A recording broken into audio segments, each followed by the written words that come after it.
Hello, this is Pastor Rick, and I want to welcome you to the Sunday Forum on this Sunday morning, October the 11th.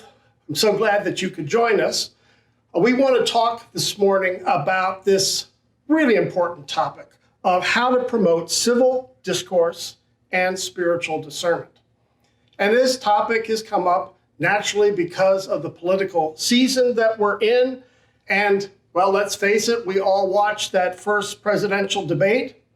And it wasn't just that the civil discourse in that debate was lacking, but we see that in ourselves. We see that in our own lack or ability to have good civil discourse in our homes, in our families, and even now when we gather with friends or in the public square. And so that's what we want to talk about today. As you know, we've discussed our 7 principles for civil discourse and spiritual discernment here at Emmanuel when we used to gather in this media room and discuss all sorts of topics. But now it's not as much that we're practicing these 7 principles here at church because we're still not gathering, but we want to use these same principles, again, at home, in our families, and in the public square. And so that's what we want to talk about today. But let's first, I love this slide. You got to see some of the humor because the situation really is serious. But I love this cartoon. He says here, I'll read it for you, people are mad. They're not listening to one another. They're not eating with one another. And they're verbally confronting one another. Civility is in decline. And then he ends up and says, and that's just in my family. I tell you, we can all identify with that. And I've got to show you this clip because when it comes to having a bad example of civil discourse and spiritual discernment, no one comes sooner to mind for me than Archie Bunker. All in the family. You're not the only guy to have an operation, to be stuck in a house for a week, or to be out of a job. Dry up, and I hope you ain't got your butt in my chair. No, I'm sitting on the couch, aren't you? Because I'm coming down, and I don't care what anybody says. I don't care what Edith says. I'm coming down, Edith. And bring me a beer. A beer, a beer, a beer. Not in a minute, right now. Or I rip out my stitches. Hey, canal boats over the coffee table. Your nice cold beer. Why did you pour it from the can into the glass? It loses so much through the air. I thought it would be nice for a change. Just remember, I hate change. Oh, geez, now I know why you done that, little creature, board, and you're Persian it with the medicine, huh? Come on, Archie, drink it. It's for your own good. I don't want nothing for my own good. Take it into the kitchen there. Spread it around the floor. It'll blind all the roaches. Archie, come on. No, get it away from me. I ain't taking that medicine. All right, but I'll get it in something. Well, that something's going to be thrown against the wall, so it better not be cream of wheat. Just because you have problems, you don't have to take it out on the family. We didn't cause your unemployment. The whole country's got that problem. You want to get mad. You get mad at the guys who are responsible, the guys in the White House. Ah, come on, will you? The White House ain't got nothing to do with what's going on in this country.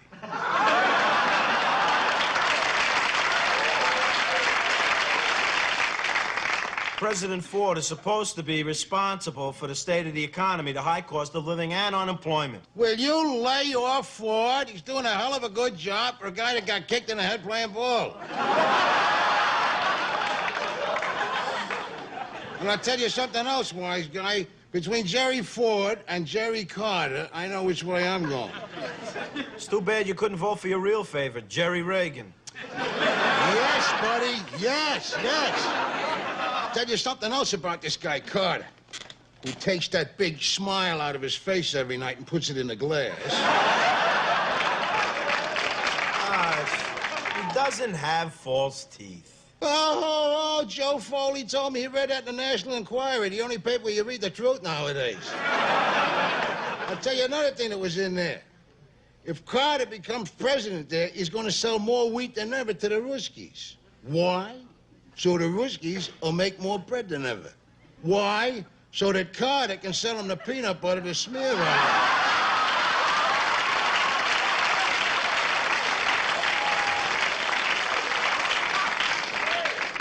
I don't want to argue with you, Arch. Maybe by the time Joey's grown up, we'll have an administration that'll listen. I can't wait for that. Meantime, who's taking care of the regular Americans like me, huh? The Anglo-Saxons. As opposed to the tennis saxes and the alto saxes? Listen, a colored guy gets in trouble, he runs right away to the NCAAPP. An Italian guy gets in trouble, he runs over to see the Pope if he can scratch up the airfare. If not, he hops a bus to Jersey to see Sinatra. And you do anything to a Jew, whoa, boy. Hey, the whole Israel Air Force swoops down on you and kick it the crapola out of you. But who's doing anything for me? Arch, you're not alone. You got me, Ma, Glory, and Joey. Oh, geez, what a backfield. Meat-headed dingbat, a woman's liver, and a bald-headed kid. Okay, I always love any clip from Archie Bunker. But in contrast, here is Jim Lehrer. We remember him from PBS, and he writes, and I love this because it's a vocational quote, about how he views his work on the news. He wrote, "I'm in the civil discourse business. I think it takes all kinds and more power to everyone." And I would say if he could say that about the news business, what is our statement here in the church? And not just, again, for the church, a statement in the church for the church, but a statement in the church for our families and the public square. Indeed, we are in the civil discourse business. But of course, it's not working out that way right now in the public. As I mentioned at the front end, it's a political season, and civil discourse is taking a hit. We all recognize that. And again, that's why we want to push back and practice good principles of civil discourse and spiritual discernment. And of course, please, is there no room for civil discourse? Right? Can we have good politics with civil discourse? I think we want to say yes. A wonderful quote from Martin Luther King Jr. He writes, "We may have all come on different boats, but we're in the same boat now."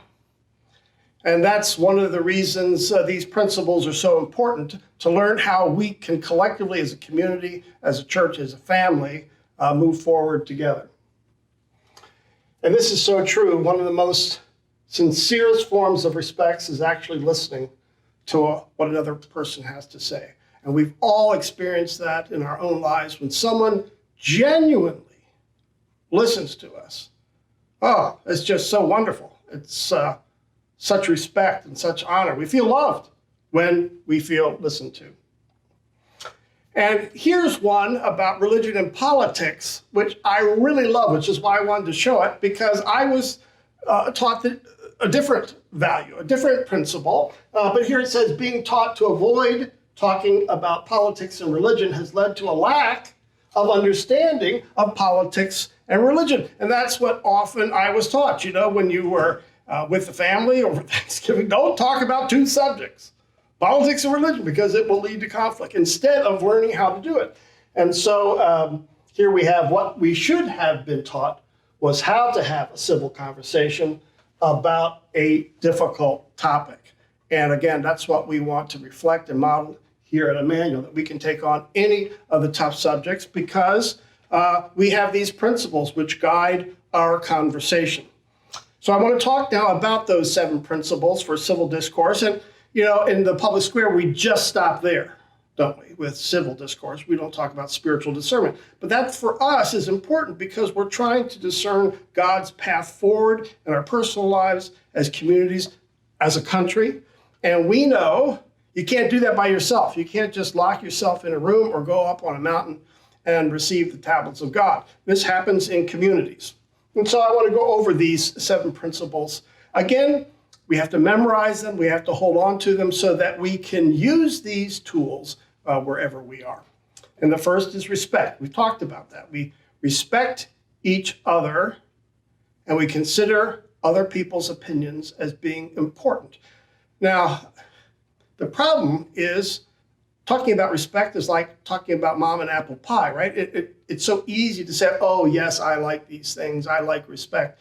But then in our political discourse, it's so easy for Republicans to dismiss Democrats and Democrats to dismiss Republicans, right? I want to own the libs. Or we use adjectives, pretty negative adjectives, as soon as someone self-identifies as a Republican or a Democrat. So we immediately dismiss and we forget this first principle of respecting one another. The second is listening, and we talked about that on the slide before. It's one of the most sincerest forms of love is when we sit down, we listen to our children, we listen to our grandparents, we listen to our friends. Even couples realize this. This is one of the most beautiful things we can do in a marriage, right? Is to sit down and just listen and try to understand the other person. The third is then speaking for ourselves.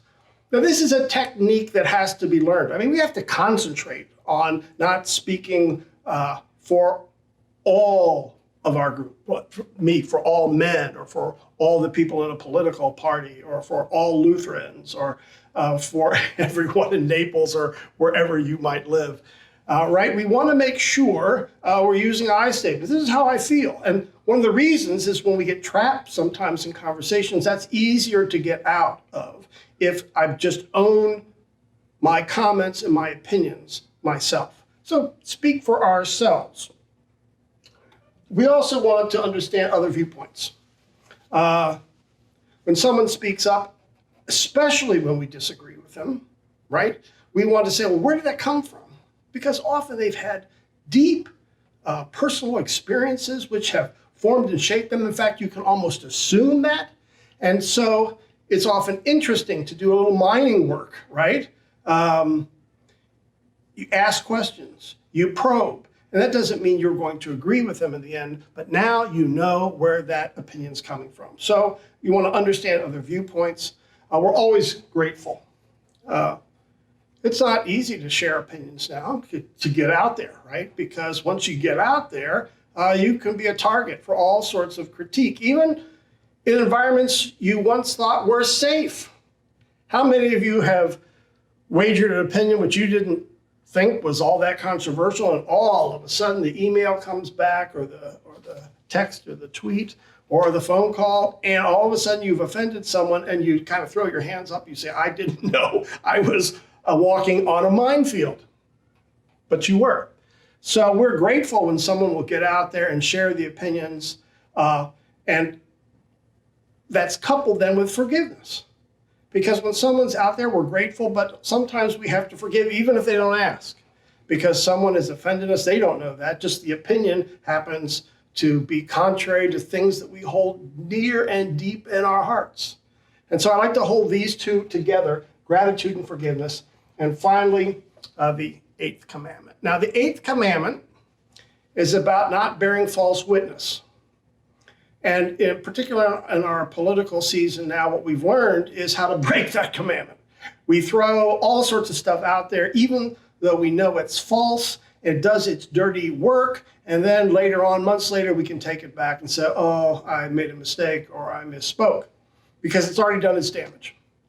And we cannot love our neighbor, especially not in politics, but also in business or in our families, in our civic lives, if we hurt their reputations.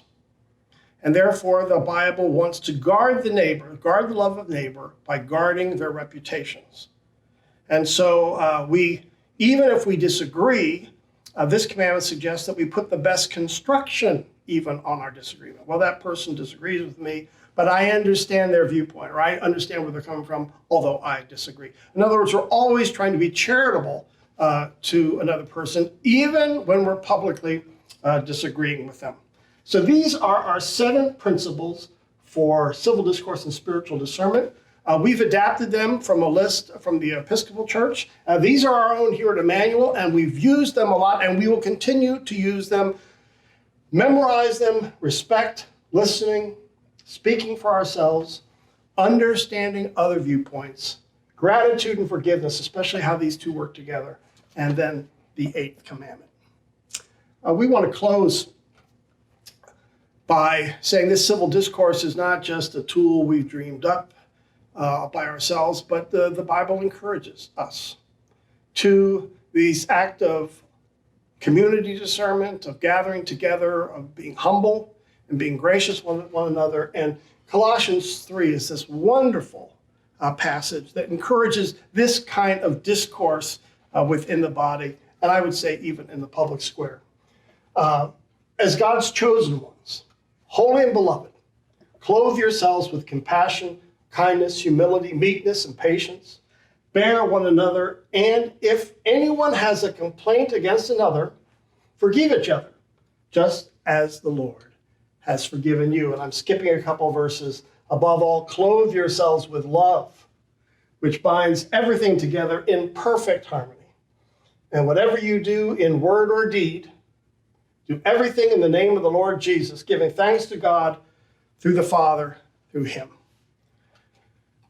We want to close our session by encouraging and promoting civil discourse and spiritual discernment as we hear a real congregation, real people in the congregation, encourage us with these words from Colossians 3. Enjoy. Staff Retreat 2010. Muchas voces, un Jesús. Colossians 3:12-17. Therefore, as God's chosen people, holy and dearly loved, clothe yourselves with compassion, kindness, humility, gentleness, and patience. Bear with each other and forgive one another. If any of you has a grievance against someone, forgive, as the Lord forgave you.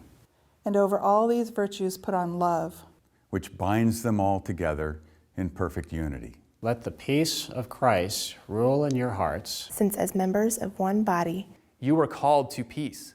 Y sean agradecidos. Let the message of Christ dwell among you richly. As you teach and admonish one another with all wisdom through psalms, hymns, and songs from the Spirit. Singing to God with gratitude in your hearts. And whatever you do, whether in word or deed, do it all in the name of the Lord Jesus, giving thanks to God the Father through him. Mount Hermon. Lives transformed.